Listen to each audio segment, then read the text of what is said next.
बड़ा रमणीक और पर्वतों में श्रेष्ठ सबसे हिमवान नामक पर्वत है। उसके आसपास तरह तरह की भूमियां हैं, तरह तरह के वृक्ष उस पर लगे हुए हैं, नाना प्रकार के पक्षी और अनेक प्रकार का पशु उस पर निवास करते हैं।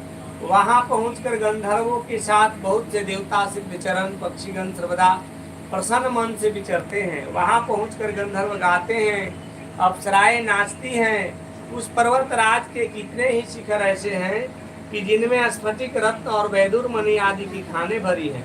यह पर्वत ऊंचा तो इतना अधिक है कि मित्र के घर की तरह समझकर आकाश का स्पर्श किए जाता है।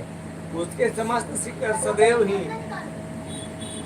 हिम बर्फ से आच्छादित रहते हैं और गंगा जल की ध्वनि सदा सुनाई देती रहती है। हे पार्वती, तुमने बाल्यकाल में उसी पर्वत पर तपस्या की थी। 12 वर्षों तक तुम उल्टी टंग कर केवल धुआं पी कर रही। 64 वर्ष तक तुम सूखे पत्ते खा कर रही। माघ मास में जल में बैठी रहती और वैशाख की दोपहरिया में पंचांगी तापती। श्रावण महीने में जल बरसता तो तुम भूखी प्यासी रहकर मैदान में बैठी रहती थी। तुम्हारे पिता इस तरह के कष्ट को आप देखने आ चले। तुम्हारे पिता इस तरह के कष्ट सहन को देखकर बड़े दुखी हुए।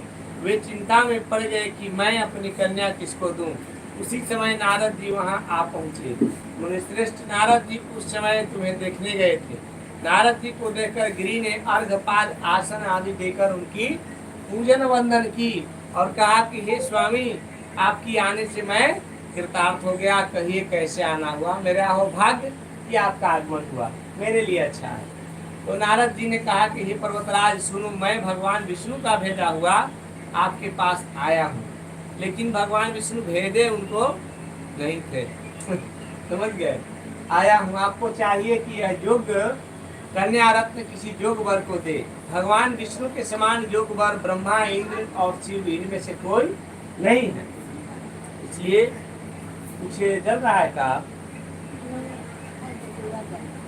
सही जल रहा है। इसलिए मैं यही कहूंगा कि आप अपनी कन्या भगवान विष्णु को ही दे।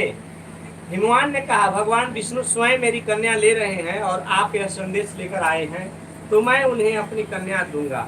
हिमवान की इतनी बात सुनकर मुनिराज नारद आकाश में विलीन हो गए। वे पीताम्बर शंख चक्र को गदाधारी भगवान विष्णु के यहाँ पहुंचे।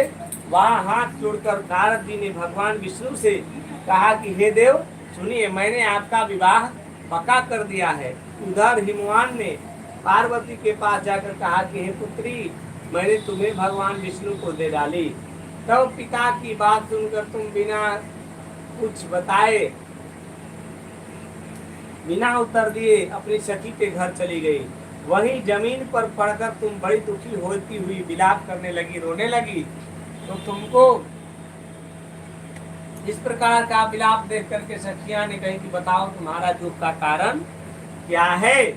पार्वती बोली, मेरी कुछ अभिलाषा है, उसे तुम प्रेम पूर्वक सुनो। मैं एकमात्र शिव जी को अपना पति बनाना चाहती हूँ। इससे कुछ भी समय संशय नहीं है। मेरे इस विचार को पिताजी ने ठुकरा दिया है।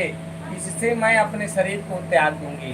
पार्वती की इस बात को सुनकर सखियां ने कही कि शरीर का त्याग न करो, आत्महत्या गण्य पाप होता है, इसलिए त्याग नहीं करो। शरीर का त्याग करना उचित नहीं है। चलो किसी ऐसे वन को चले जहाँ पिता को पता न लगे।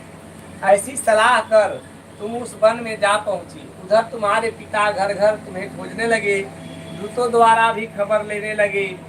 न जाने किस देवता की नर मेरी पुत्री को हर ले गया है। उन्होंने मन ही मन